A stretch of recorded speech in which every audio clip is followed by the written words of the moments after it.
W Action News 8 studios. Here are your moderators, KSBW 8 news anchors Dan Green and Aaron Clark. In our first two segments of this debate, we have been fairly structured in our discussions over the issues. We want to give you guys an opportunity to ask each other questions because there are issues that you want to bring up with each other and there are issues you want to call the other on. And we're going to give you an opportunity to do that right now. We'll start with Jimmy or Casey. Who are we starting with? Jimmy. Started with you, Okay. Jimmy. Oh, okay. Yeah, Casey. And we'll call time on this one. How about that, all right? So go ahead. Thank you.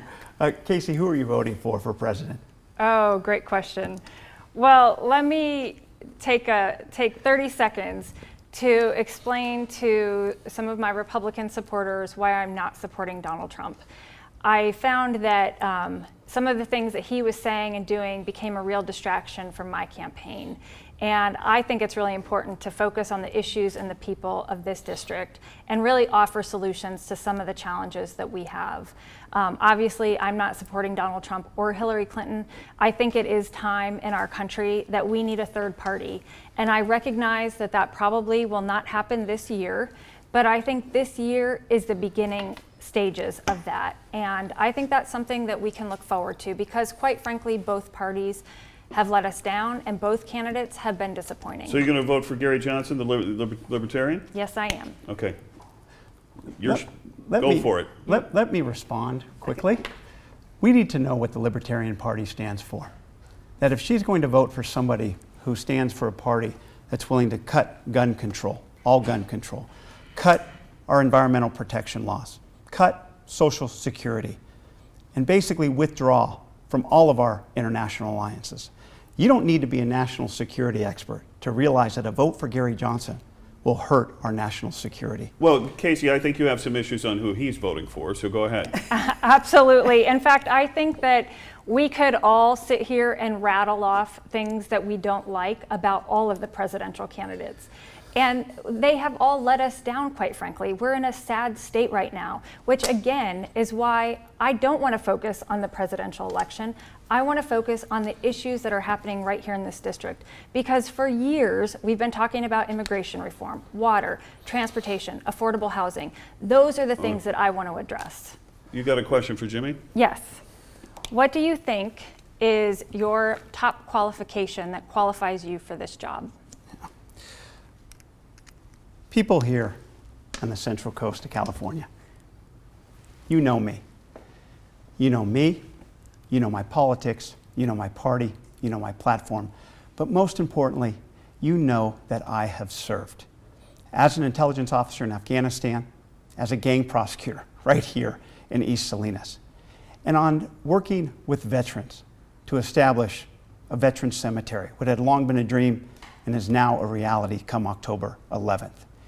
It's my qualities to be able to work together with people. That is why I have so much support, not just from Democrats, but from Republicans, not just from farmers, but from farm workers, not just from fishermen, but from environmentalists, because they know that I can work together. It's not about being a majority party, it's about building relationships and working together. I have proven that. That is why I have the support, and that is why I'm qualified to represent you. Well, since we're going back and forth, what do you think, Aaron? What makes you qualified, Casey? Yes. Well, I actually think that being born and raised here is not a qualification for Congress. In fact, I chose to live here. I'm here by choice, not by chance. And being a gang prosecutor, I think Jimmy's doing great work in the DA's office.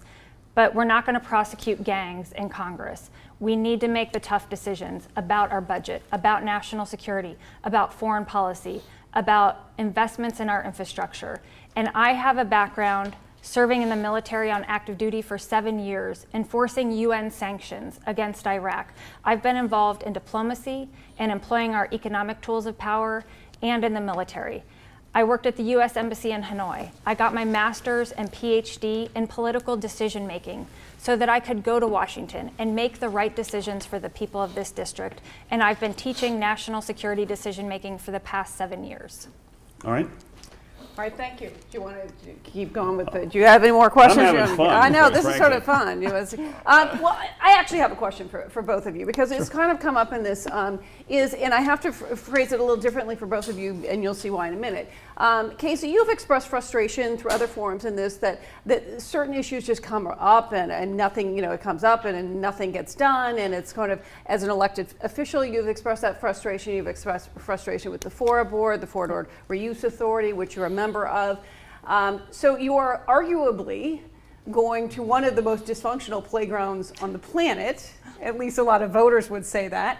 How are you going to convince voters that you're going to be effective there if we're struggling on a local level? And then conversely for Jimmy, you've never held public office. How are you going to convince voters going to Washington that you're going to be effective in that dysfunctional arena with no track record? So, Start with you, Casey. Yes. It is dysfunctional in Washington, D.C. And I think if voters want a change, then we need to change the way we look at candidates, the way we look at elections, and the way we vote. And I do have experience serving in a nonpartisan local city council seat, which I'm very proud of my accomplishments, especially because it isn't partisan. And that's exactly what I want to do in Washington, D.C. I'm not interested in getting hung up on ideology or party politics. I want to be a member of the Women's Caucus because it is a bipartisan caucus and they get things done. There's a mechanism already in place for me to be able to go there, be a member, and pass legislation that is sponsored and co-sponsored by members of my party and the other party. I don't stand up here and criticize the Democrats because I want to go to Washington and work with them. And I think that's the kind of attitude we need to get things done.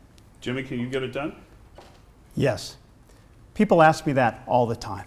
Why would you want to go back to Washington, D.C. right now at this time of great dysfunction? And you sure are optimistic. First thing I say is you got to be optimistic to be a political leader. The second thing I say is I'm a prosecutor. I go into court every day and I deal with what? A person who wants the exact opposite thing that I do, yet over the same set of facts. The defense attorneys, yet 95% of the time we come to an agreement. But that also means knowing what cases to go to the mat on, what cases to take to trial and fight for, that common sense, that discretion. But you'll ask Congressman Sam Farr, who wrote an editorial about this. The reason he was able to get so many things done here on the Central Coast, a national park, a national monument, a university, joint VA-DOD health clinic, a cemetery, was not by being in the majority party or part of some caucus. It was about relationships, being able to get along with people, being able to work together. That's what I've done. That's what I will continue to do if I'm elected to represent you. And at the end of the day, as a junior representative from California, what you'll be able to accomplish will be somewhat limited initially and really have to focus, I think many believe, on key smaller issues that affect people directly here on the Central Coast. I want to know what your priority is. If you have a hit list, 1, 2, 3, and what is that hit list going to be? Is it going to be the flight path over Santa Cruz? Is it going to be water for the Salinas Valley? Where do you want to go? Give me 1, 2, 3 as soon as you walk in the door. Casey? Yes. So number one would be passing a water bill. We need water here on the Central Coast, and there has been a bill proposed by Senator Feinstein.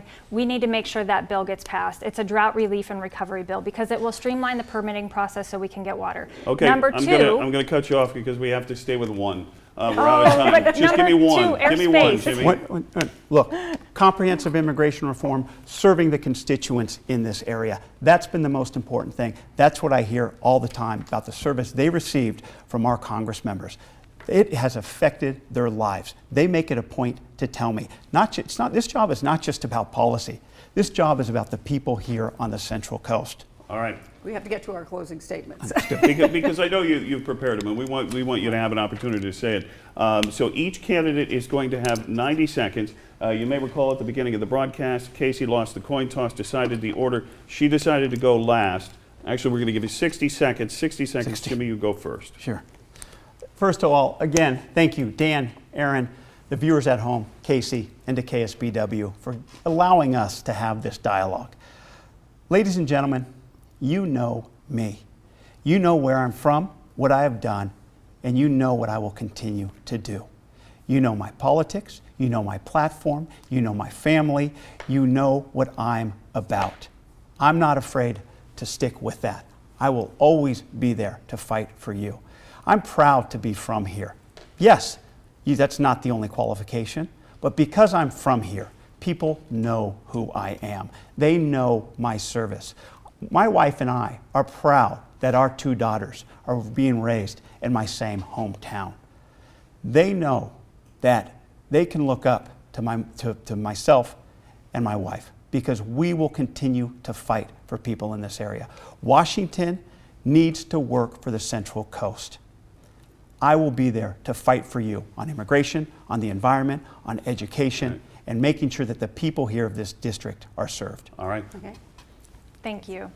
Thank you again to all the viewers for watching, and to KSBW, and to Jimmy for participating. You know, last week we had a debate, and there was a comment that actually Jimmy and I have very similar positions on some policy issues and even have very similar backgrounds. But we do have important distinctions. And I think one of the important distinctions is that I did not come from a political family. In fact, no one in my household, no one in my family has ever run for office. We never even talked about politics or policy. We didn't even talk about current events when I was growing up. What we talked about around our dinner table was hard work. We talked about commitment and loyalty and service to others. And if you ask me, those are the characteristics that we need in Washington, D.C. today. We don't need family connections. We need to build genuine relationships based on common goals, based on the interests of this district, and based on hard work. And that's what I want to do for you. We are at a crossroads as a nation, and I want to work for you to get us on the right track. Well, I think the 20th District of the Central Coast is very lucky to have 2 remarkable people like you as candidates for this, and I want to thank you both for coming here tonight on behalf of all of us. Thank you. Just a reminder, if you want to see any part of tonight's debate, you missed it, we put it on the website, also our KSBW News app. Once again, thanks for joining us. We'll see you back tonight for Action News at 11.